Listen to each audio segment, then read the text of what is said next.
آپ کے سمت آؤں گی عالمہ صفا فاطمہ، اور خواتین کے احرام کے تعلق سے رہنمائی فرمائیے۔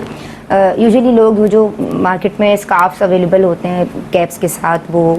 پہن لیتی ہیں خواتین، اور وہ اس کو سمجھتی ہیں کہ یہی ہمارا احرام ہے، تو اس حوالے سے کن احتیاطوں کو ملحوظ رکھنا ضروری ہے؟ دیکھیں، بیسیکلی احرام سے مراد وہ حالت ہوتی ہے جو حج یا عمرہ کی آپ جب نیت کر لیتے ہیں اس کے بعد آپ پر جو حالت طاری ہوتی ہے، یہ حالت احرام کہلاتی ہے۔ اچھا، یہی وہ حالت ہے جس میں بعض پابندیاں بھی عائد ہو جاتی ہیں، لیکن نارملی ہم عام طور پر دیکھتے ہیں کہ اس لباس کو جو آپ حج یا عمرے کی حالت میں پہنتے ہیں اس کو بھی احرام کہہ دیا جاتا ہے۔ جی، آپ کا سوال بھی غالباً اسی کے حوالے سے ہے۔ تو جو خواتین کا لباس ہے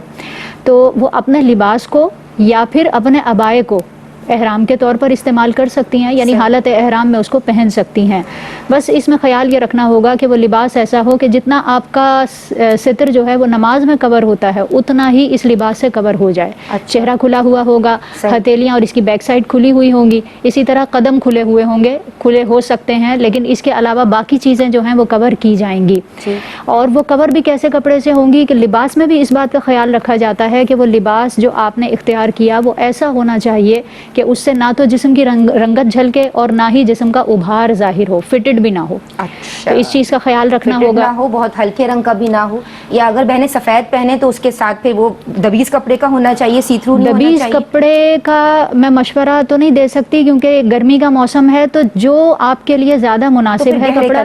کلرز ایسے چوز کر سکتی ہیں بالکل کہ وہ بہت زیادہ جو ہے وہ بھڑکیلے بھی نہ ہوں، لیکن یہ اس طرح کے ہوں کہ وہ آپ کے جسم کو اچھی طرح کور کر دیں۔ ٹھیک ہے، ساتر ہونا چاہیے، جی ساتر ہونا چاہیے، جسم فٹڈ بھی نہ ہو اور کپڑا ایسا بھی نہ ہو کہ جس سے جسم کی رنگت جھلکے، اسپیشلی دوپٹے میں اس بات کا خیال رکھا جائے گا، لباس میں بھی جی بالکل۔ اچھا، اسی طرح جب استلام کرتے ہیں یا رمی کے لیے جاتے ہیں تو ہاتھوں کو اٹھانا ہوتا ہے۔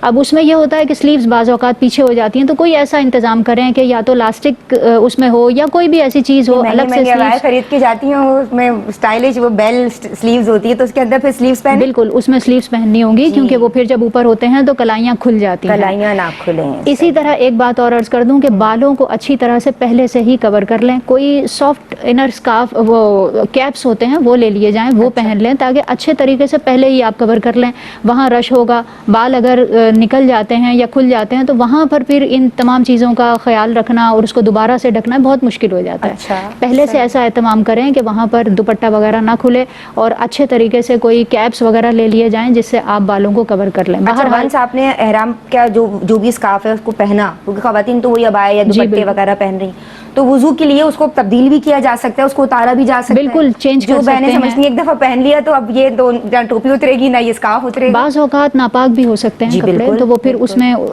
الگ کر کے اور پھر صاف کپڑے پہننے کیونکہ مسئلہ کوئی فرض ہے وہ ہوگا ہی نہیں نا بغیر اسکارف۔ جی بالکل، وہ ٹوپی اتارنی ہوگی، وہ تو پھر ظاہر وضو کے طریقے میں شامل ہوتا ہے کہ آپ اس کو ریموو کر کے پیچھے ہٹا کر پھر اس کے بعد ہی آپ مسح کر سکتے ہیں۔ چینج کریں گے تو پھر وہ بہت سی کنڈیشنز ایسی ہو سکتی ہیں جس میں یہ لباس جو ہے آپ کو چینج کرنا پڑے گا۔ بہرحال ان تمام احتیاطوں کا خیال رکھنا ضروری ہے جب آپ احرام کی حالت میں کوئی لباس اختیار کریں۔ سبحان اللہ، سبحان اللہ۔ جناب، یہ جو احرام کے تعلق سے حضرت صاحب نے بھی فرمایا کہ یہ فرض ہے، اور بہن نے فرمایا کہ کن کن باتوں کا لحاظ رکھنا ہے۔